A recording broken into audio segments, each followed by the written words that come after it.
জয় গুৰু শংকৰ পৰম শ্ৰদ্ধাভাজন সমস্ত ধৰ্মপ্ৰাণ বা বৈষ্ণৱ আই মাতৃ যুৱক যুৱতীকে প্ৰমুখ্য কৰি সুধীবৃন্দৰ প্ৰতি মোৰ এটা বিশেষ আহ্বান যে আজি আমাৰ এটা বৰ পবিত্ৰ দিন, যিটো পবিত্ৰ দিনত মোৰ মৰমৰ ভতিজা ৰঞ্জিত ফুকন আৰু ববিতা ফুকনৰ মৰমৰ সৰু সন্তান চিন্তুমণিয়ে নৱবিবাহ কৰি আজি সপৰিয়ালে আহি আমাৰ গৃহত উপস্থিত হৈছে।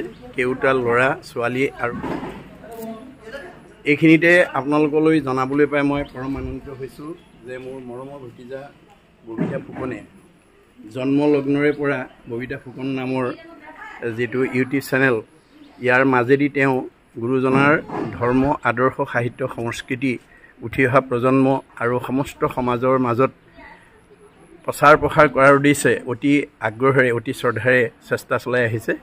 গতিকে অনাগত দিনতো যাতে তেওঁৰ এই চেনেলৰ যোগেদি গুৰুজনাৰ কৃষ্টি সংস্কৃতি সাহিত্যকে প্ৰমুখ্য কৰি আধ্যাত্মিক আৰু নৈতিক দিশত যাতে সমাজ উঠি অহা প্ৰজন্মক আগুৱাই নিয়াৰ কাৰণে তেওঁ প্ৰেৰণা ল'ব পাৰে, তাৰ কাৰণে সকলোৱে তেওঁৰ সেই চেনেলৰ প্ৰতি সহানুভূতি জনাবৰ কাৰণে মই সকলোৰে প্ৰতি আহ্বান জনালোঁ। কৃষ্ণ, জয় গুৰু শংকৰ, কৃষ্ণ।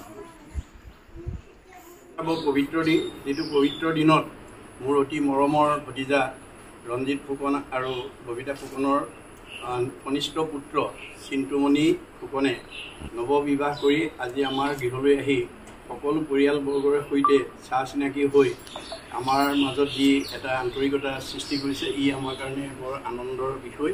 অনাগত দিনতো যাতে আমি এনেধৰণে মৰম চেনেহ আৰু সম্প্ৰীতিৰ মাজেৰে আগবাঢ়ি যাব পাৰোঁ, তাৰ কাৰণে ভগৱানৰ ওচৰত প্ৰাৰ্থনা জনাইছোঁ আৰু এই শুভ দিনৰ প্ৰতি আমি নথৈ আনন্দিত হৈছোঁ। কৃষ্ণ চিনাকি হৈ আমাৰ মাজত যি এটা আন্তৰিকতা সৃষ্টি কৰিছে, ই আমাৰ কাৰণে বৰ আনন্দৰ বিষয়। অনাগত দিনতো যাতে আমি এনেধৰণে মৰম চেনেহ আৰু সম্প্ৰীতিৰ মাজেৰে আগবাঢ়ি যাব পাৰোঁ, তাৰ কাৰণে ভগৱানৰ ওচৰত প্ৰাৰ্থনা জনাইছোঁ আৰু এই শুভ দিনৰ প্ৰতি আমি নথৈ আনন্দিত হৈছোঁ। কৃষ্ণ।